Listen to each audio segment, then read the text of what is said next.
Throughout history, the men that faced adversity and the men that overcame it and the men that had a clear goal and a clear vision, these were the ones to become legends in history. If you look at Genghis Khan, he wasn't born rich. Genghis Khan had a very, very, very hard upbringing. He had his wife stolen from him. He had his own brothers betrayed. I think Genghis Khan killed one of his brothers because one time he was fishing. It's when his family got pretty much like kicked out the tribe, or the tribe got annihilated and they were escaping. And Genghis Khan was by the river, and he was a young boy, and he was fishing, and he caught a fish, and one of his other brothers, pretty much snatched the fish from him, and Genghis Khan pretty much, neutralized him with like a little knife or something like that. And we hear stories like that, like a great conqueror like Genghis Khan, how he was going through that, how he got his wife stolen, how he had to go and fight and strategically unite the tribes on his plains, how his own father was betrayed and all that.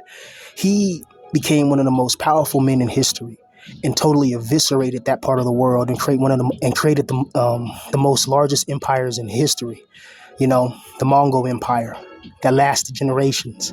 His son was on the throne, pretty much, his grandchildren, and et cetera, et cetera. Then you look at Julius Caesar. How Julius Caesar, I think he was dealing with that Emperor Sulla. I think his name was how, the Emperor Sulla told Julius Caesar to, denounce his wife and show his loyalty and all that. And Caesar, I think, he pretty much fled Rome for a little bit until Sulla was killed or whatever, because Sulla was a powerful, person as well. But this was Julius Caesar before he was Julius Caesar.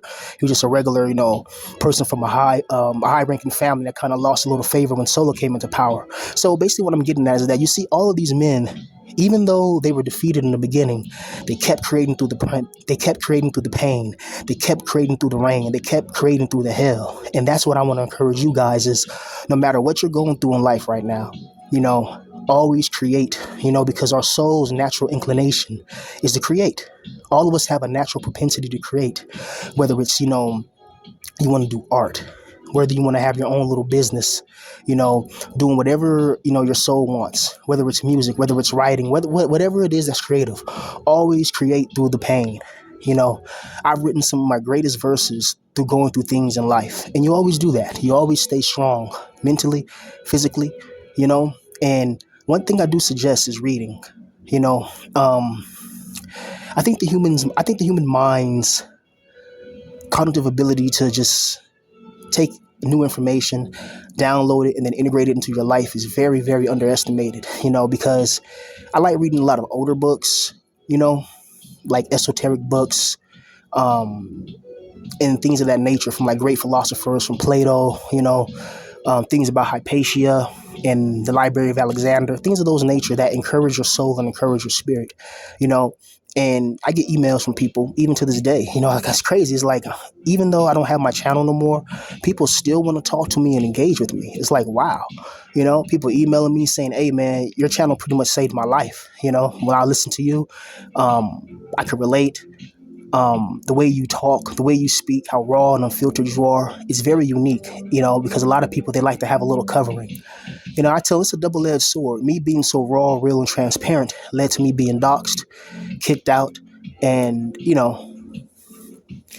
not in a good situation. So all I want to do is just help people who are having any type of mental instabilities, any type of economic troubles or whatever. It's just, I want you to understand that you have to create through the pain. You have to keep on going, whatever it is that you want to do.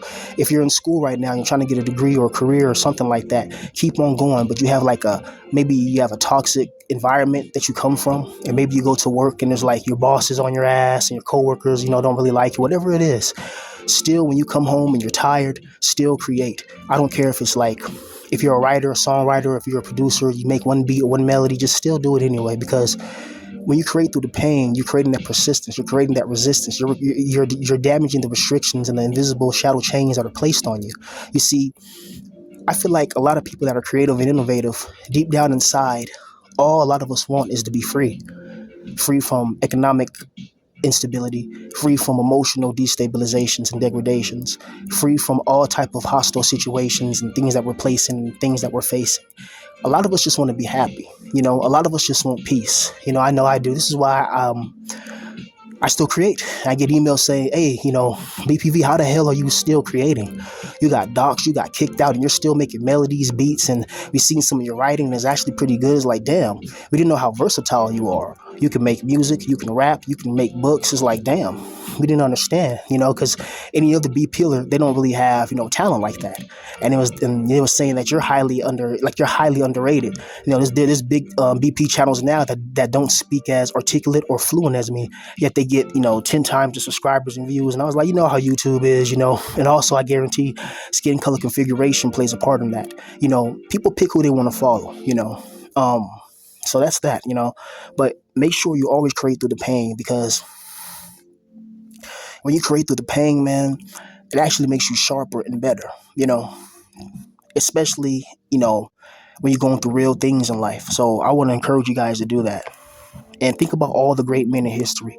Think about the people that achieved great things. They overcame in the most dire circumstances. Look at Napoleon Bonaparte. There was many times where certain battles he should have lost, but he won. You know, and I think the accumulation of all those experiences when you're going through things, that's enough to make you go insane. And you just keep creating. You keep on doing your writing. You keep on making your beats. You keep on doing your poetry. You keep on doing your thing. You keep on pressing through. You keep on going through it. And then eventually, you're going to get better, better, and better.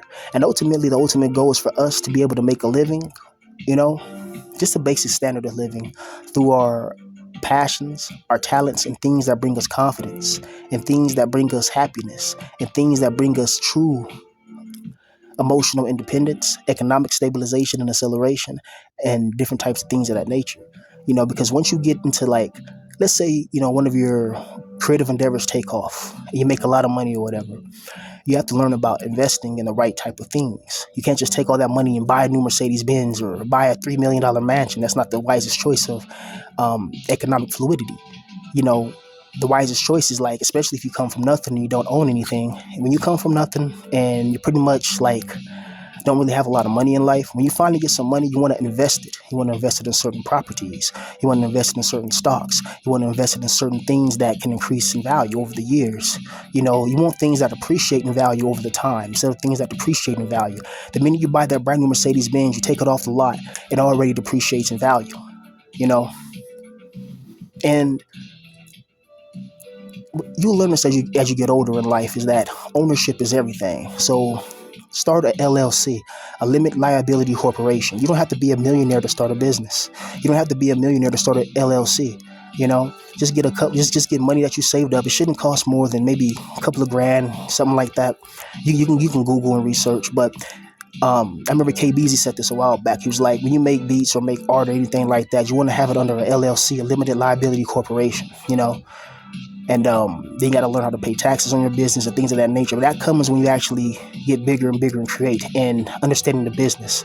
Like, every day I try to read little things up on the music business, try to watch little videos here and there, because I want to get educated in this, like all the way in and out.